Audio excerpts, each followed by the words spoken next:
नमस्कार मित्रांनो, welcome to S Class education.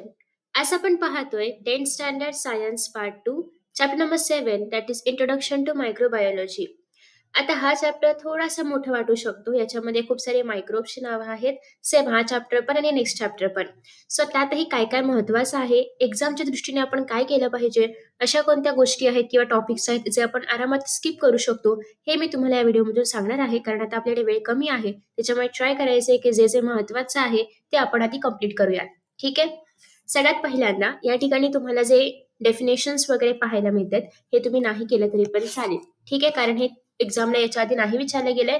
So आपला जो प्रायमरी फोकस असणार आहे तर तो असणार आहे PYQs वरती, आणि त्याच्या आधारे आपण जे क्वेश्चन्स येऊ शकतात एक्झामला तर ते पाहणार आहोत.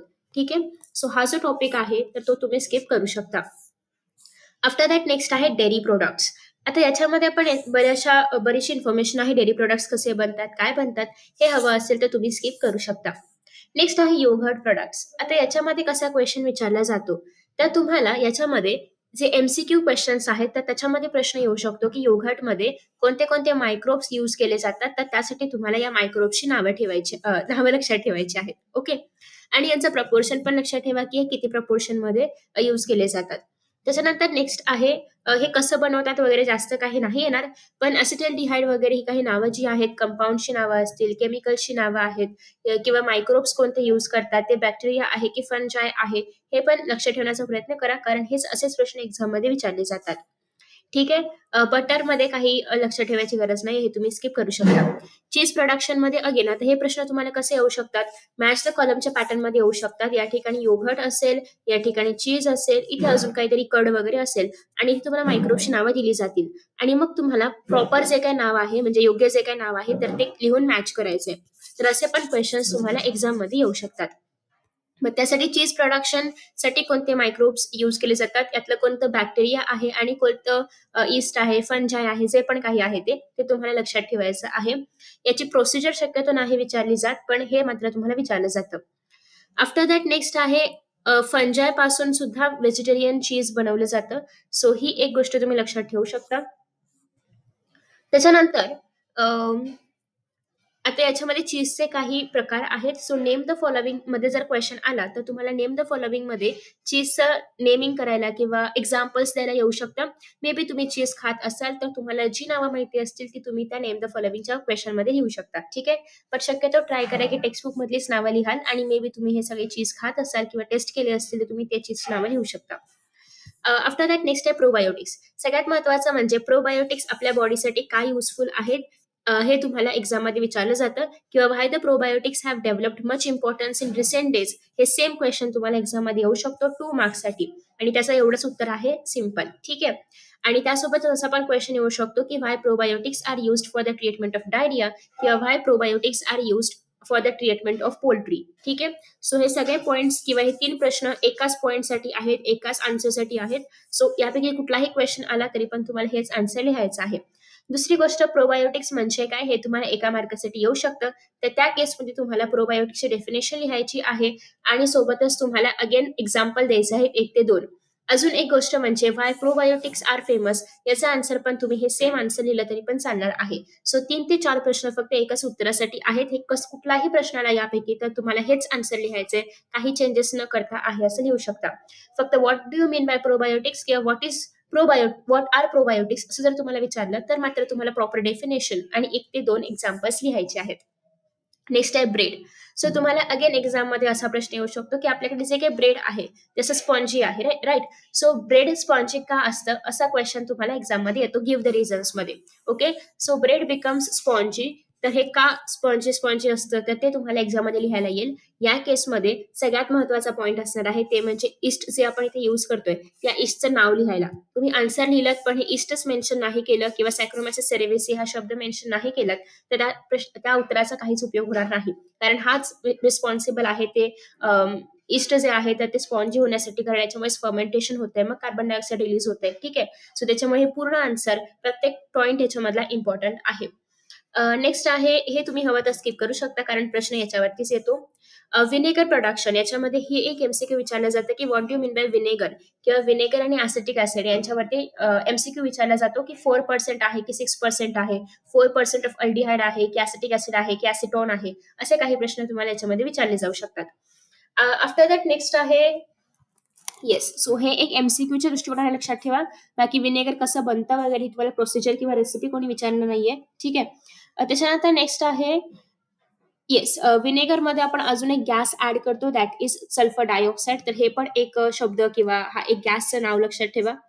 नेक्स्ट आहे सोया सॉसमध्ये आपण कुठला फंगस यूज करतो हे तुम्हाला एमसीक्यूज मध्ये विचारलं जाऊ शकतं. सो ॲस्परगिलस ओरझाय हे नाव लक्षात ठेवायचं आहे.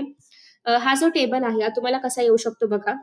तुम्हाला याच्यामध्ये हे रोल्स वगैरे शक्यतो नाही विचारले जाणार. तुम्हाला फक्त फ्रूट आणि मायक्रोब्स यूज हेच विचारलं जाऊ शकतं.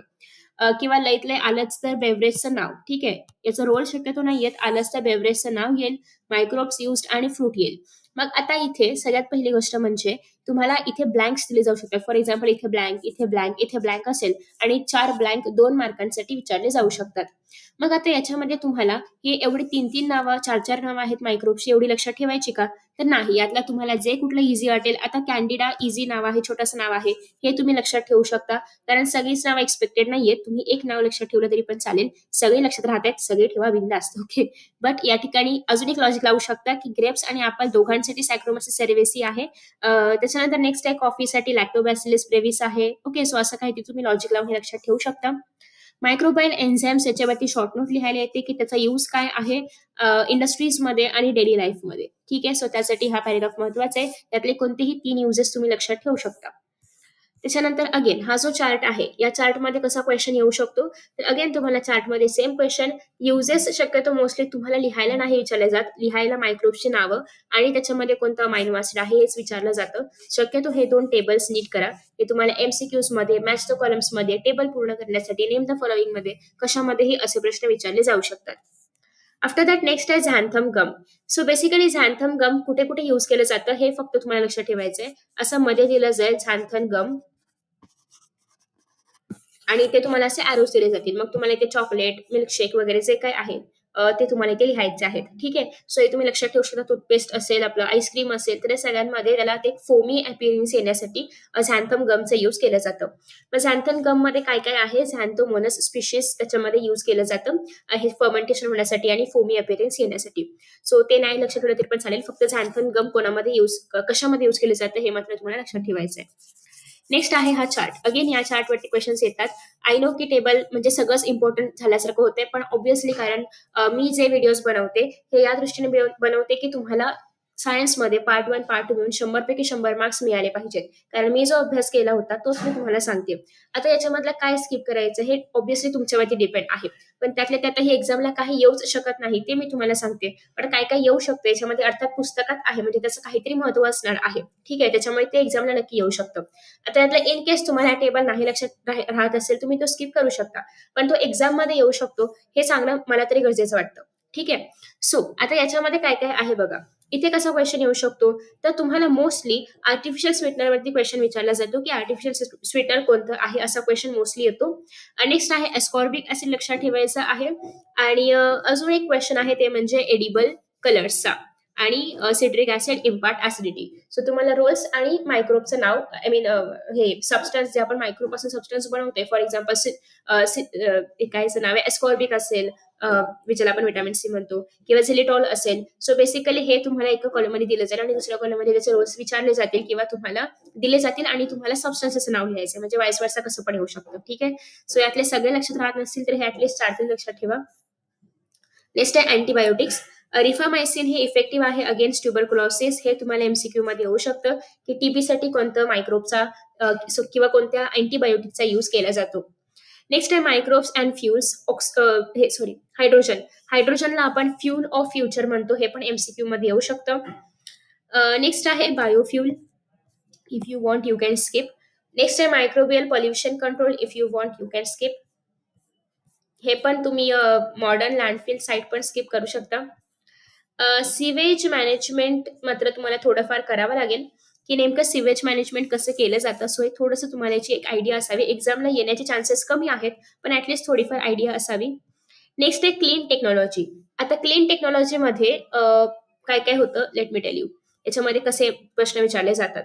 सो इथे सुडोमोनास एसपीपी आहे आणि अल्कॅनोव्होरॅक्स बोर्क्युमिनिस आहे, तर याचं यूज केलं जातं हे जे ऑइल स्पिल्स होतात ओशनवरती वगैरे, तर ते रिमूव्ह करण्यासाठी. सो हे तुम्हाला एक्झाम मध्ये येतं की जे ऑइल स्पिल्स असतात ओशनवरती किंवा आपलं ह्याच्यामध्ये सी मध्ये वगैरे, ते कसं रिमूव्ह केलं जातं. सो त्यासाठी तुम्हाला हा क्वेश्चन करायचा आहे. Spilling of petroleum oil occurs in ocean due to various reasons, आणि ते कसे रिमूव्ह केले जातात. ठीक आहे. सो त्याचं हे पूर्ण आन्सर आहे. गिव्ह द रिझन्स मध्ये हा क्वेश्चन 2 मार्क्ससाठी विचारला जातो आणि तुम्हाला हे पूर्ण आन्सर लिहावं लागतं. आणि बॅक्टेरियाचे नावं लिहिणं कंपल्सरी आहे. ते स्किप करून बाकी सगळं लिहिलं तरी पण तुम्हाला मार्क्स नाही मिळणार. ठीक आहे. सो बॅक्टेरियाचे नावं नीट लिहा. स्पेलिंग मध्ये मिस्टेक करू नका, कारण त्याचं नाव आहे यार. तुमच्या नावामध्ये कोणी मिस्टेक येते तुम्हाला चालेल का? नाही. सो ऑब्व्हियसली त्याला पण नाही चालणार. सो ते नाव प्रॉपर लिहिण्याचा प्रयत्न करा. नेक्स्ट आहे पीईटीचा फुल फॉर्म लक्षात ठेवायचं आहे. हे पण एक्झाम मध्ये येऊ शकतं. बाकी ही नावं if you want you can skip. त्याच्यानंतर अजून एक गोष्ट ती म्हणजे कुठे गेलं ते एक इथे हे होतं बायो इन्सेक्टिसाइड. येस, स्पिनोसाइड. स्पिनोसाइड हे बायो इन्सेक्टिसाइड किंवा बायो पेस्टिसाइड आहे. हे पण एमसीक्यू मध्ये पीवायक्यूज मध्ये येऊन गेले. सो हे प्लीज लक्षात ठेवा. त्याच्यानंतर इथे अजून काय आहे का? इथे इथे इथे एमसीक्यू बनतो Geobacter. Geobacter convert the salts of uranium into insoluble salts and thereby prevent those salts from mixing with groundwater sources. हे तुम्हाला अगेन एमसीक्यूज मध्ये विचारलं जाऊ शकतं. सो या चॅप्टरमध्ये असे खूप मोठे मोठे प्रश्न नाही आहेत. गिव्ह द रिझन्स आहेत, चार्ट्स कम्प्लीट करायचे आहेत आणि एमसीक्यूज किंवा मॅच द कॉलम्स वगैरे आपण पाहिलं. ठीक आहे. सो खूप मोठे असं एक पूर्ण पाण्याचं उत्तर वगैरे असं या चॅप्टर मधलं काही करायची गरज नाहीये. जे जे मी तुम्हाला क्वेश्चन सांगितलेले आहेत तेवढेच फक्त करा, तेवढे सफिशियंट आहेत बोर्ड एक्झामसाठी. सो आय होप की तुम्हाला एक बेसिक आयडिया मिळाली असेल की या चॅप्टरला नेमकं कसं करायचं आहे. जर तुम्हाला स्ट्रॅटेजी व्हिडिओ हवा असेल, टाइम टेबल मी बनवून दिलेला आहे की लास्ट 45 डेज मध्ये काय करायचं, हे मी खूप आधी बनवलं होतं. पण आता जो काही वेळ शिल्लक आहे त्याच्यामध्येही तुम्ही ते टाइम टेबल फॉलो करा. ते खूप जास्त युजफुल आहे. याची लिंक तुम्हाला खाली कमेंट बॉक्समध्ये पाहायला मिळेल. सोबतच पार्ट 1 सायन्स पार्ट 1 आणि पार्ट 2 च्या सगळ्या व्हिडिओचे इम्पॉर्टंट क्वेश्चन्स मी अपलोड केलेले आहेत. प्लीज चेकआउट करा. पार्ट 2 चे शेवटचे 2 चॅप्टर्स राहिले ते मी अपलोड करणार आहेच. पण बाकी सगळ्याच्या प्लेलिस्ट तुम्हाला खाली पाहायला मिळतील. कमेंट बॉक्समध्ये लिंक्स मी पिन करणार आहे. So thank you so much for watching this video. सगळ्यात महत्त्वाचं म्हणजे best of luck for your exams. अजिबात टेन्शन घेऊ नका. जेवढं सांगितलं तेवढाच अभ्यास केला तरी पण सफिशियंट आहे. आता सध्या वेळ कमी आहे त्याच्यामुळे तुम्ही एवढंच करा. अर्थात पूर्ण अभ्यास कधी संपत नसतोच, पण तरी पण ट्राय करा की तुम्ही मॅक्सिमम सिलेबस कव्हर कराल. Thank you so much for watching this video. Best of luck for your exams and bye bye.